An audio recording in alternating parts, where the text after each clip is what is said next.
Isso, produção, presidente Lula e suas viagens. Isso porque o presidente Lula vem viajando já desde o mês passado, segunda vez que ele vai para o continente asiático. Dessa vez ele foi para a China para fechar acordos comerciais, acordos econômicos. Houve a divulgação de acordos econômicos já muito interessantes para o Brasil, claro, interessantes também para a China, num momento onde todos os países e os blocos econômicos aí disputam a questão das tarifas entre si. A gente tem um VTzinho, um vídeo, para vocês entenderem como é que foi essa viagem. Gostaria de pedir para o senhor comentar a reunião com o presidente Xi Jinping, mais especificamente a pergunta da primeira-dama sobre o TikTok. E a resposta do presidente Xi Jinping dizendo que o senhor poderia banir ou restringir o TikTok no Brasil, se o senhor faria alguma coisa nesse sentido. Você sabe, primeira coisa que eu acho estranho é que como é que essa pergunta chegou à imprensa? Porque estava só meus ministros lá, o Alcolumbre e o Omar. Então alguém teve a pachorra de ligar para alguém e contar uma conversa que teve num jantar em que era uma coisa muito, mas muito confidencial e uma coisa muito pessoal. E depois, eu que fiz a pergunta, não foi a Janja. Eu que fiz a pergunta. Eu até fico perguntando, que eu vi na matéria que um ministro estava incomodado, ficou incomodado. Se o ministro tivesse incomodado, deveria ter me procurado e pedido para sair. Eu autorizaria ele sair da sala. Veja, eu fiz uma pergunta para ele, eu não fiz uma pergunta, eu perguntei ao companheiro Xi Jinping se era possível ele enviar para o Brasil uma pessoa da confiança dele para a gente discutir a questão digital e, sobretudo, o TikTok. E aí a Janja pediu a palavra para explicar o que está acontecendo no Brasil, sobretudo contra as mulheres e contra as crianças. Foi só isso. E ele disse uma coisa que era o Brasil tem o direito de fazer a regulamentação. Ainda bem que estava o Elmar, estava o Elmar em nome da Câmara e o Davi, sabe, que sabe que nós temos que regulamentar. Sabe que nós temos que regulamentar. Não é possível a gente continuar, sabe, com as redes digitais cometendo os absurdos que comete e a gente não tem a capacidade de fazer uma regulamentação. Então, para mim, foi uma coisa simplesmente normal e ele vai mandar uma pessoa. Isso que importa, ele vai mandar uma pessoa especialmente para conversar conosco sobre o que a gente pode fazer, sabe, nesse mundo digital. Então é isso. A pergunta foi minha. Eu não me senti nem um pouco incomodado. O fato da minha mulher pedir a palavra é porque a minha mulher não é cidadã de segunda classe. Ela entende mais de rede digital do que eu e ela resolveu falar. Sabe? É só isso. Bom, para a gente falar das viagens do presidente Lula, dos encontros bilaterais, das reuniões, a gente conversa agora com Márcio Coimbra, que é cientista político, para ajudar a gente a entender os objetivos dessas viagens do presidente Lula. Oi, Márcio, muito boa tarde. Boa tarde, Neila. Uma satisfação enorme estar contigo conversando aqui no Metrópolis. Satisfação é toda nossa e eu queria já perguntar para você, para começarmos, as últimas viagens que o presidente Lula fez, eu citei aqui as duas últimas à Ásia, que foi ao Japão e Vietnã, e agora foi à China. Claro, antes ele acabou passando na Rússia, mas o interesse dessas viagens é estritamente comercial, econômico, ou tem aí um interesse de proximidade política também? Olha, Neila, é muito importante a gente observar, você coloca um ponto muito interessante da gente analisar, que é essa questão da política e da economia. Algumas viagens, ela tem um viés mais político e outras um viés mais econômico. Certamente ali, quando a gente está falando do Japão, a gente está falando de uma economia pujante, de uma economia muito grande, e certamente com o intercâmbio comercial que se pode criar, ele é muito importante. Claro que existe um viés político também, o Japão é uma grande democracia, o Brasil, como uma democracia, deve se aproximar de outras democracias, mas na viagem que ele fez à Rússia, foi uma viagem estritamente política, não econômica. Foi uma viagem que acabou deixando uma mensagem de que o Brasil está alinhado à Rússia na questão da Ucrânia, e isso ficou tudo muito mal visto no mundo ocidental. O mundo ocidental viu com perplexidade o presidente de uma democracia numa comemoração ao lado de 27 outros líderes que são líderes autocratas ou autoritários de todo o mundo. Existiam 2 presidentes de 2 democracias que estavam lá. O presidente da Eslováquia, Robert Fico, e o presidente Lula. O Robert Fico já é conhecido por ser parceiro do Putin há bastante tempo. Agora, o presidente Lula, que é o presidente de uma democracia grande, pujante da América, que é o Brasil, um dos maiores países do mundo, ele realmente chocou a esfera internacional com esse posicionamento que ficou muito mal visto. Agora, a viagem à China, ela tem um caráter político um pouco menor, ela tem um caráter econômico muito maior, porque a China é uma grande investidora no Brasil, a China também é um país que já produziu uma parceria com o Brasil muito forte, é o maior parceiro comercial do país, e para além de qualquer preferência ideológica que nós sabemos que existe do presidente Lula pelo presidente Xi Jinping, existe uma parceria econômica que precisa ser fortalecida, uma parceria econômica que precisa ser sempre realimentada, porque afinal de contas o nosso agro, o nosso PIB depende muito da relação que a gente tem com a China.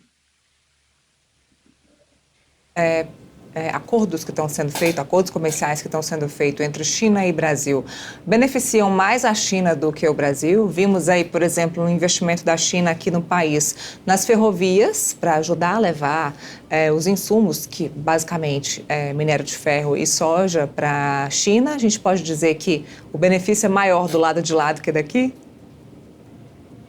Olha, esse é um ponto também essencial e muito importante, porque a China ela já tem feito vários investimentos nessa chamada nova rota da seda ao longo do mundo, e nós sabemos que esses investimentos que são realizados, eles não são realizados simplesmente porque a China quer ver a prosperidade dos seus vizinhos, dos seus parceiros. Não, ela tem interesses nos recursos minerais desses países, na infraestrutura desses países, e ela quer também lucrar muito com o dinheiro que ela está colocando nesses países. São investimentos que tornam muitas vezes países dependentes da economia chinesa e acabam se tornando vassalos políticos de Pequim.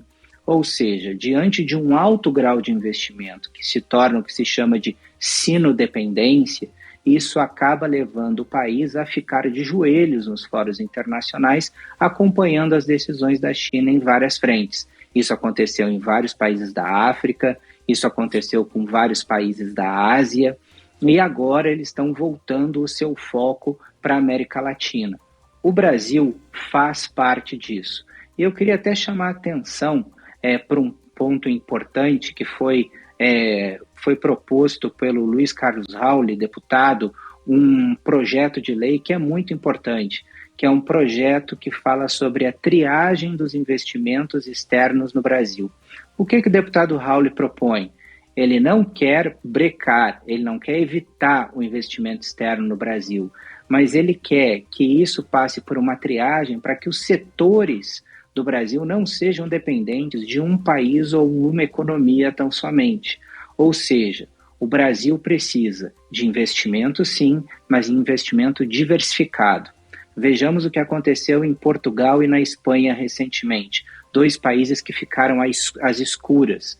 O maior acionista dos 2 países na área de energia é a China, né? E isso tornou os 2 países muito dependentes do capital chinês, em que controla a área de energia deles. E agora nós vemos também os portos em diversas nações, controladas pelos chineses também, e nós vemos a infraestrutura de um modo geral nas mãos dos chineses. É importante que os países se defendam executando esse tipo de projeto de lei, como está apresentando o deputado Rauli, que faz uma triagem desses investimentos externos. Vários países europeus já usam isso, Estados Unidos usa isso, o Japão já usa, a própria China usa isso, porque não quer ver a sua economia dependente de outros países. Então, a gente precisa de investimento externo, mas um investimento externo que não afete a soberania de uma nação. No caso, a soberania brasileira não pode ser entregue para uma outra nação de uma forma tão fácil e tão simples. Então, investimento sim, mas investimento com critério, um investimento que não torne setores que nós temos, especialmente de infraestrutura, dependentes de uma outra nação. E aí eu estou falando de inteligência artificial, internet, 5G, portos, aeroportos, petróleo, ou seja, setores que são importantes, que vêm investimentos sim, mas diversificados de diversas nações. Márcio, as últimas viagens do presidente Lula e as próximas viagens, podemos dizer que são viagens que... Falo das viagens comerciais. A gente pode dizer que são viagens onde o presidente Lula vai buscar novos acordos e novos parceiros comerciais com receio do tarifácio e das taxações que foram impostas pelos Estados Unidos, ou seja, buscando ampliar os parceiros comerciais? Isso geralmente é algo que vários presidentes procuram. Eu, quando fui diretor da Apex, no passado, uma das principais focos que nós tínhamos era de nós trazermos novos parceiros comerciais para o Brasil. Ou seja, o Brasil precisa parar de ter uma dependência tão grande de outras nações. E para isso, também pode usar o exemplo chinês. A China, ela não tem dependência comercial com uma só nação. A maior nação com que eles exercem o comércio é os Estados Unidos. E está ali na faixa de um pouco mais de 10%. Todos os outros são fracionados em termos muito pequenos. O Brasil não. O país possui uma dependência enorme da China, nós também possuímos uma outra dependência muito grande dos Estados Unidos e também um outro foco que também é uma dependência grande da União Europeia. Só falando nesses 300, a gente está falando de mais de 70% do comércio brasileiro.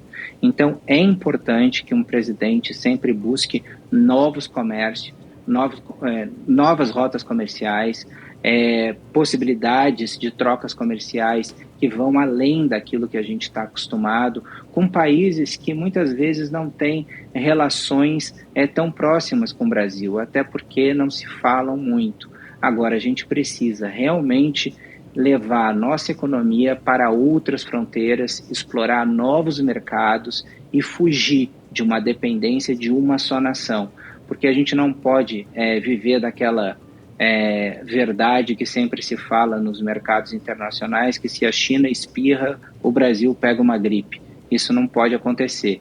O país tem que ser soberano e tem que ter rotas alternativas de comércio para evitar a dependência de uma só nação.